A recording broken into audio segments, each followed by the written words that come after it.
À un mois du couronnement de Charles III, la cote de Meghan et Harry chute. Newsweek a partagé le 6 avril 2023, les chiffres sur l'appréciation des Américains vis-à-vis les Sussex. Un autre sondage datant du mois de février est particulièrement négatif pour le prince Harry et Meghan Markle. L'appréciation des Américains vis-à-vis des Sussex a chuté au cours du premier trimestre 2023 comparé à leur cote du quatrième trimestre 2022. Le prince Harry, duc de Sussex, était apprécié par 52% des Américains au quatrième trimestre de l'année dernière. De 52%, le taux d'appréciation du prince Harry est tombé à 46% alors que 26% des Américains ne l'apprécient pas. Ce qui lui donne une appréciation nette de plus 20. Pour Meghan Markle, épouse du prince Harry, 38% des Américains l'appréciaient au dernier trimestre de 2022. Ce chiffre est tombé à 36% au premier trimestre de cette année.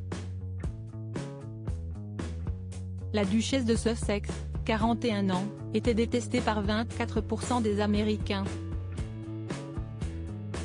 Meghan Markle a ainsi une approbation nette de plus 12, précise Newsweek.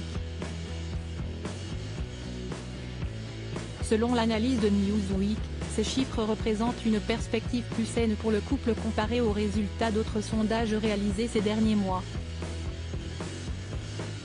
Bien que le pourcentage des Américains qui apprécient les parents de Archie, 3 ans, et Lilibet, 1 an, ait chuté, il reste dans le positif.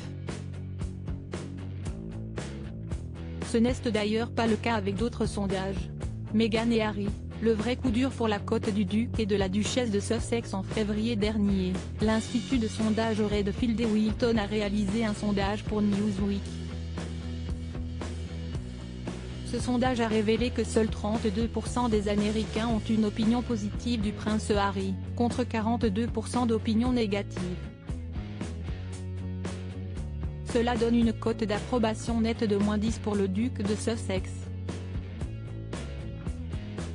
Les chiffres étaient encore plus négatifs pour l'épouse du prince britannique, Meghan Markle. En effet, l'ancienne actrice était appréciée par 27% des Américains, et 44% d'entre eux avaient des opinions négatives vis-à-vis d'elle. Le taux d'approbation net pour la duchesse de Sussex était ainsi de -17. À noter que les méthodes utilisées pour ces sondages, celui de YouGov et celui de Redfield et Wilton, ne sont pas les mêmes. À propos de l'auteur, l'introverti et passionné de l'écriture, j'ai rejoint l'équipe de Closer en 2021. Je suis également une grande admiratrice des romans épistolaires et de la science-fiction, et une fervente fan des animations japonaises. Ces derniers articles, une adolescente disparaît pendant ses vacances, un coup de théâtre apporte la vérité 13 ans plus. Son bébé de 9 mois meurt mystérieusement, sa théorie est effrayante et astrologie, ce qui attend les balances au mois d'avril.